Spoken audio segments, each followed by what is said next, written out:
दोस्तों ये तब की बात है जब 2005 में इंडिया के एक लेजेंड स्विट्जरलैंड गए थे अपने टूर के लिए। 26 मई 2005 को वो स्विट्जरलैंड में लैंड हुए थे। स्विट्जरलैंड से लौटने के बाद उनके याद में, उनके सम्मान में स्विट्जरलैंड गवर्नमेंट ने 26 मई को साइंस डे डिक्लेयर कर दिया था।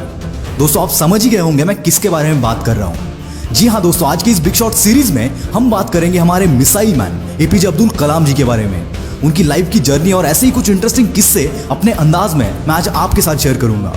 एपीजे अब्दुल कलाम जी का जन्म तमिलनाडु के रामेश्वरम शहर के एक छोटे से गांव धनुषकोडी में एक बहुत ही गरीब परिवार में हुआ था, जहां उनके पिता एक छोटी सी नाव चलाया करते थे, जिससे उनकी फैमिली को मुश्किल से 2 वक्त की रोटी नसीब होती थी।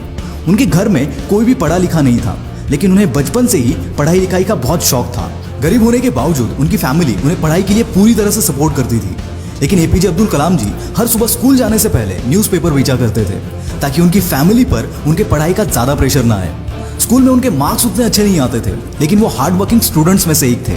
उनका हमेशा सिर्फ एक फोकस रहता था कि हर दिन कुछ नया सीखा जाए, और इसीलिए वो घंटों घंटों तक पढ़ाई किया करते थे।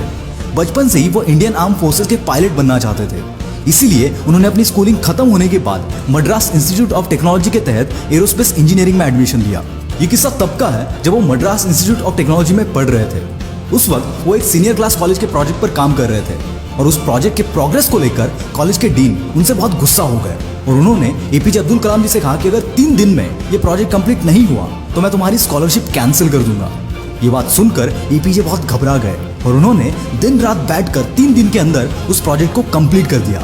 ये देखकर उनके डीन बहुत खुश हो गए, और उन्होंने एपीजे अब्दुल कलाम जी से कहा कि मैं जानता था तुम्हें वो काबिलियत है, लेकिन मैं ये देखना चाहता था कि तुम में मुश्किल वक्त को सहन करने की क्षमता है या नहीं। कॉलेज खत्म होने के बाद जब एपीजे अब्दुल कलाम जी ने इंडियन आर्म फोर्सेस में फाइटर पायलट के पोस्ट के लिए अप्लाई किया, उस वक्त सिर्फ 8 वैकेंसीज ओपन थी, और बदकिस्मती से उनका 9 नंबर आया और वो आर्म फोर्सेस के लिए सिलेक्ट नहीं हो पाए।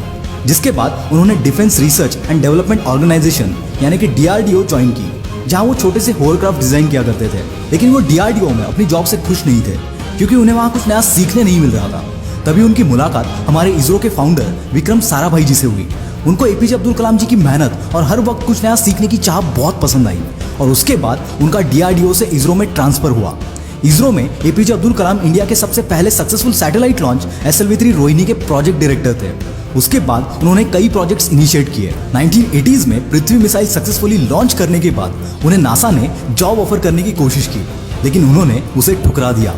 पृथ्वी मिसाइल के सक्सेसफुल लॉन्च के बाद इंडियन कैबिनेट के तहत रिसर्च के लिए 3.88 बिलियन रुपीस के फंड्स अलॉट कर दिए। जिसके बाद एपीजे अब्दुल कलाम जी ने उनकी टीम के साथ मिलकर अग्नि, त्रिशूल, आकाश, नाग जैसे कई बड़े मिसाइल लॉन्च किए। उनके लीडरशिप के अंडर इंडिया को सबसे बड़ी कामयाबी तब मिली जब 1998 में इंडिया ने सीक्रेटली सारे न्यूक्लियर बॉम्ब टेस्ट करके इंडिया को सारी दुनिया के सामने एक न्यूक्लियर पावर घोषित कर दिया। जिसके बाद एपीजे अब्दुल कलाम जी को मिसाइल मैन ऑफ इंडिया के नाम से बुलाया गया। 2002 में एपीजे इंडिया के 11वें प्रेसिडेंट बने। अपने प्रेसिडेंशियल टर्म के वक्त जब वो केरला विजिट के लिए गए थे, उस वक्त उन्होंने 2 लोगों को केरला के राजभवन में as a presidential guest invite किया था। वो 2 लोग कोई बड़े सेलिब्रिटी नहीं थे, बल्कि एक चपरासी और एक छोटे से होटल का मालिक था, जिनके साथ उनकी त्रिवेंद्रम में काम करते वक्त दोस्ती हो गई थी। ऐसा ये किस्सा 2005 का है, जब उनकी फैमिली राष्ट्रपति भवन में रहने आई थी। लगभग 10 दिन तक उनकी फैमिली के 52 लोग राष्ट्रपति भवन में थे, और उनके जाने के बाद एपीजे अब्दुल कलाम जी ने 3,52,000 अपनी फैमिली के रहने और खाने का खर्चा सरकार को दिया था। जब एक रिपोर्टर ने उनको ये पूछा कि आपने सरकार को पैसा क्यों दिया, तो उन्होंने जवाब देते हुए कहा था कि सरकार मेरे रहने और खाने का पैसा देती है, ना कि मेरे परिवार के। और इसी खुददारी ने पूरी दुनिया को इनसे प्यार करने पर मजबूर कर दिया। इनके पास जायदाद कोई नहीं थी अपनी किताबों के अलावा, पर अपनी कहानी से और अपने कामों से ये मिसाइल मैन पूरी दुनिया के लिए मिसाल बन गए।